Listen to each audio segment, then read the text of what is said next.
Bismillahirrahmanirrahim. Dear all, Assalamu alaikum. I hope you all will be fine. Class, today we will discuss about the reactivity of alkenes and we will discuss the reaction of alkene, that is addition of sulfuric acid. हमने पीछे जो है वो दो reactions पढ़ चुके हैं, hydrogenation in addition of hydrogen and addition of hydrogen halide यानी हैलोजन एसिड्स। आज हम देखेंगे कि हम सल्फ्यूरिक एसिड को अल्कीन में किस तरह से ऐड करवाते हैं और उसके हमारे पास प्रोडक्ट क्या होते हैं।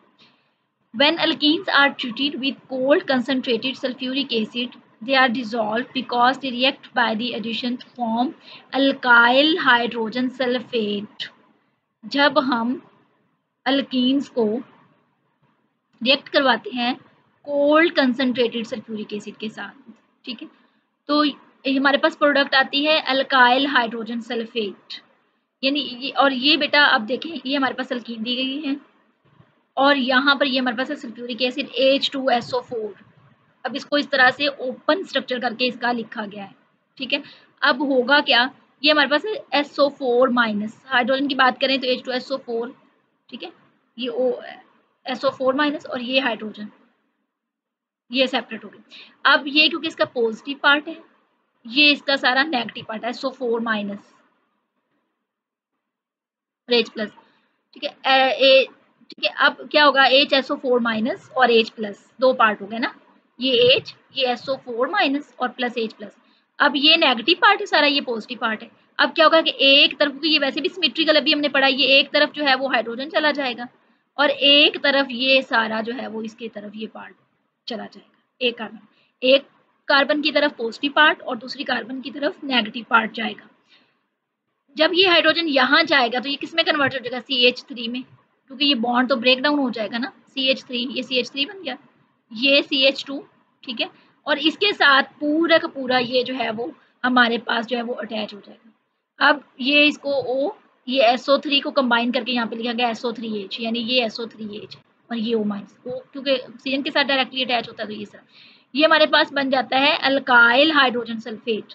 अब अल्काइल में देखें तो ये क्या है, CH3 CH2 इथेन है ना, तो ये क्या बनेगा, ethane hydrogen sulphate. First step में बेटा जब हम सल्फ्यूरिक एसिड का रिएक्शन करवा रहे हैं अल्कीन के साथ, तो इसका पॉजिटिव पार्ट एक कार्बन की तरफ हाइड्रोजन और बाकी जो नेगेटिव पार्ट है वो एक कार्बन की तरफ जाएगा, तो इसके रिजल्ट में हमारे पास बनेगा इथेन हाइड्रोजन सल्फेट, या हम उसको सिंपली कहते हैं कि अल्काइल हाइड्रोजन सल्फेट की फॉर्मेशन हो जाएगी फर्स्ट स्टेप में। सेकेंड स्टेप इसका क्या होता है कि जब हम अल्काइल हाइड्रोजन सल्फेट को वाटर के साथ ट्रीट करवाते हैं 100 सेल्सियस पर, ठीक है, बॉयल करते हैं, alkyl hydrogen sulphate on boiling with water decompose to give corresponding alcohols, यानी वाटर इसमें जब हम अल्काइल हाइड्रोजन सल्फेट को वाटर के साथ बॉयल करते हैं, ठीक है, तो उसके रिजल्ट में हमारे पास जो है वो अल्कोहल्स की फॉर्मेशन होती है।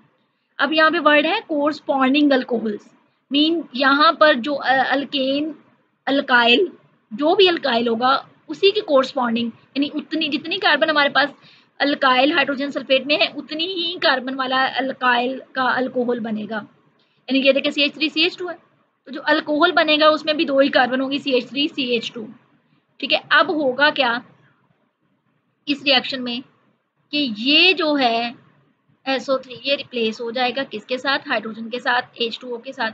ये यहाँ पे जो हमारा वाटर है ये इसके दो पार्ट हैं H और OH माइनस, ठीक है। अब होगा क्या बेटा, यहाँ पर ये हाइड्रोजन जो है वो यहाँ जाके अटैच हो जाएगी और ये SO3H OH के साथ ये मिलकर क्या बनाएगी, सल्फ्यूरिक एसिड, ठीक है। तो इस तरह से सल्फ्यूरिक एसिड हमारे पास दोबारा रीजनरेट हो जाएगा और ओवरऑल रिएक्शन हमारे पास क्या आया, यानी ये जब इसके साथ हाइड्रोजन हम ऐड कर देंगे, ठीक है, ये आया हाइड्रोजन आके यहाँ पे अटैक करेगी नेगेटिव पार्ट के साथ, तो ये OH बन जाएगा, ये हमारे पास क्या बन गया, alcohol, ethyl alcohol CH3 CH2 OH, ठीक है, इथाइल अल्कोहल बन गया। ये हमारे पास इथेन हाइड्रोजन सल्फेट थी तो इसी के कोरस्पॉन्डिंग इथाइल अल्कोहल जो है वो बन गया, उतनी ही कार्बन इसमें भी होंगी, ठीक है, और साथ में हमारे पास सल्फ्यूरिक एसिड बन गया। तो overall reaction involves the addition of water to an alkene and it is therefore called hydration reaction।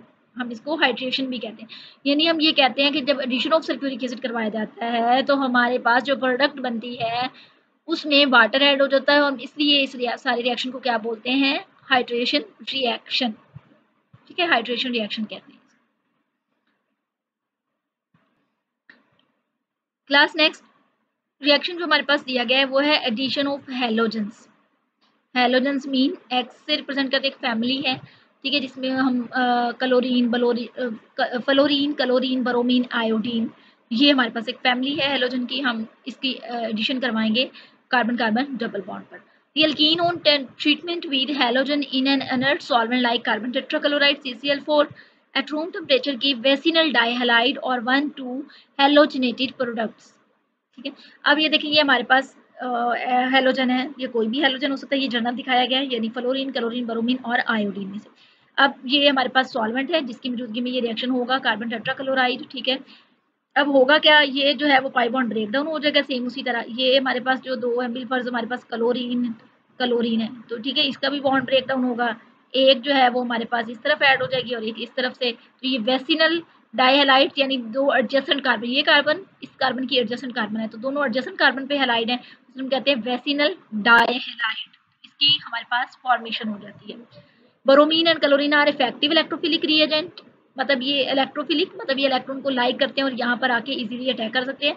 Fluorine is too reactive to control, यानी वो बहुत ज़्यादा एक्सप्लोसिव किस्म के जो है वो रिएक्शंस होते हैं, हम इसको कंट्रोल करना मुश्किल होता है, हमें उसकी कंडीशंस देना पड़ती हैं।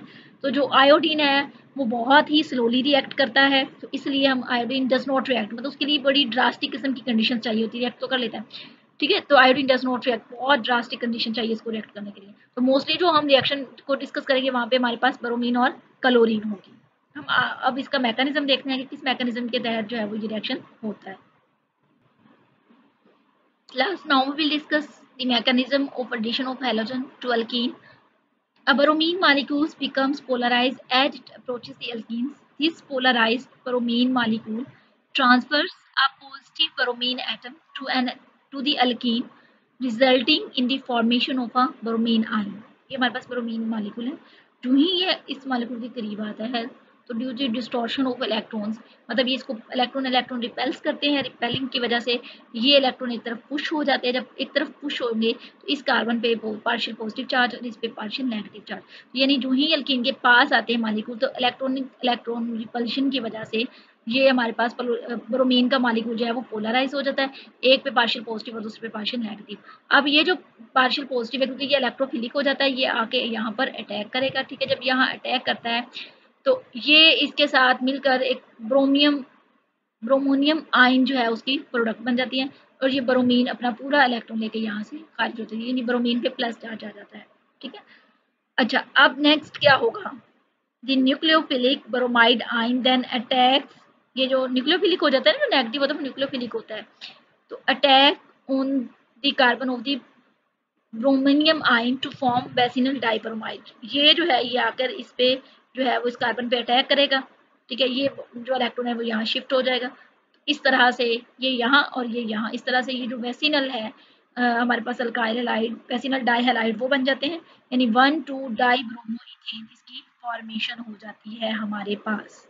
ठीक है, सबसे पहले फर्स्ट स्टेप क्या है, पोलराइजेशन ऑफ ब्रोमीन मॉलिक्यूल क्यों होती है, इलेक्ट्रॉन्स की रिपल्शन की वजह से, रिपल्सिव फोर्सेस की वजह से, इलेक्ट्रॉन डिस्टॉर्शन की वजह से, पार्शियल पॉजिटिव चार्ज, ये इलेक्ट्रोफिलिक है, अटैक करेगा कार्बन पर और ब्रोमोनियम आयन जो है उसकी फॉर्मेशन हो जाएगी। ब्रोमाइन आयन जो कि न्यूक्लियोफिलिक है वो आके इस कार्बन पर अटैक करेगा जिसके साथ ये अटैच है कार्बन के साथ।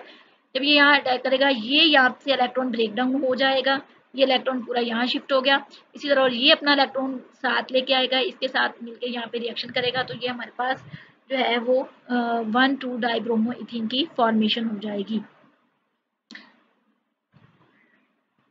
अच्छा बेटा, इसके साथ साथ ये भी है कि this test is use for the detection of a double bond. जब हम एनालिसिस कर रहे होते हैं, ठीक है, जब हम एनालिटिकल परफॉर्मेंस कर रहे होते हैं जिसमें हमने कोई कंपाउंड को आइडेंटिफाई करना है, अननोन कंपाउंड है, तो उस दौरान हमें नहीं पता इसमें क्या है, तो हम डबल बॉन्ड मतलब उसको जजमेंट करने के लिए इसमें डबल बॉन्ड है या नहीं है, तो उसको जैसे पहले मैंने बड़ा हाइड्रोजनेशन भी करवाते हैं, उसके साथ साथ ये ब्रोमीन का टेस्ट करवाते हैं, तो उससे हमें पता चल जाता है इसमें अनसैचुरेशन है या नहीं है। किसी भी कंपाउंड की अनसैचुरेशन को टेस्ट करने के लिए भी हम ये चेक करते हैं, इसलिए ये डिटेक्शन टेस्ट में भी आ जाता है। अगर डबल बॉन्ड होगा तो उसमें रिएक्शन हो जाएगा और अगर नहीं होगा तो वो रिएक्शन नहीं होगा, तो ये इसको हम एनालिटिकल पर्पज के लिए भी यूज करते हैं। ठीक है, तो बेटा ये आज का हमारा लेक्चर था। ठीक है, ओके, अल्लाह हाफिज़।